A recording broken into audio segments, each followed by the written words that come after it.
Hello বন্ধুরা, সবাইকে জানাই শুভ অষ্টমী। সবাই খুব ভালো করে পুজো কাটাও, আনন্দে থাকো, সবাইকে আনন্দে রাখো। তোমাদের এবছরের পুজো যেন সব থেকে ভালো কাটে। সবাই সবার পরিবারকে নিয়ে আনন্দে থাকো। তো সকালবেলাই ছিল কিন্তু আজকে আমাদের ভোলা মাছ। দুপুরের খাওয়াটা বেশি একটা জমজমাটি হয়নি, কারণ রাতে তো পুজো দেখতে বেরিয়ে খাওয়া দাওয়া হবেই। মানে পুজো দেখতে যাব আর খাওয়াটা জমাটি হবে না, সেটা তো হয় না।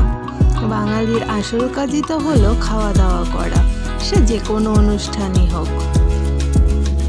তো চলে গেছিলাম আমরা আজকে পুজো দেখতে গিয়ে একটা দাদার বাড়িতে, আর সেখানেই একটা পুচকুর সাথে দেখা।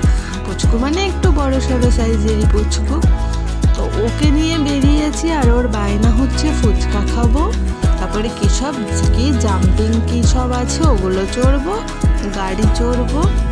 তো এই যে আমাদের নীলবাবু, খুব কিন্তু মিষ্টি, আর আমাকে না কাকিমণি করছিল। এত ভালো আমাদের সাথে বেরিয়েছে, মানে অনেক বাচ্চারা হয় যে হাত ধরতে চায় না, করতে চায় না, কিন্তু ও কিন্তু আমার সাথে পুরো হাত ধরে ঠাকুর দেখেছে। আমরাও ভালোভাবেই প্যান্ডেলগুলো ঘুরে ঘুরে দেখেছি। লাইনে খুব একটা দাঁড়াতে হয়নি, কারণ এখানে চেনা জানা ছিল বলে আর লাইন দিতে হয়নি। মানে কি বলতো, সেই ভিআইপি ফিলিংস। কোথাও তো আর ভিআইপি হতে পারলাম না, তো পুজোর প্যান্ডেলেই একটু ভিআইপি লাইনে ঢুকলাম। আর সব থেকে অবাক হচ্ছে, এখন তো আবার টাকা দিয়েও ভিআইপি হওয়া যায়। মানে আমি পুজো দেখার কথাই বলছি, এখানে আবার টাকা পয়সা দিয়ে ভিআইপি কার্ড কিনে ভিআইপি হতে হয়। এই যেটা বলছিলাম, কি বলে এটাকে, জাম্পিং। তো এটাতে চড়েছেন উনি, গাড়িতে চড়েছেন। তারপরে আরও আমরা ঠাকুর দেখেছি।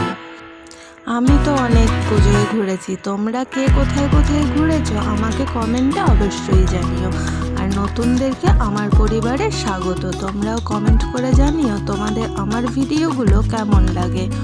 আর হ্যাঁ, পুজোয় কার কটা ড্রেস হলো সেটাও কিন্তু আমাকে জানিও। চলো আজকের মতো এখানেই শেষ করলাম, টাটা।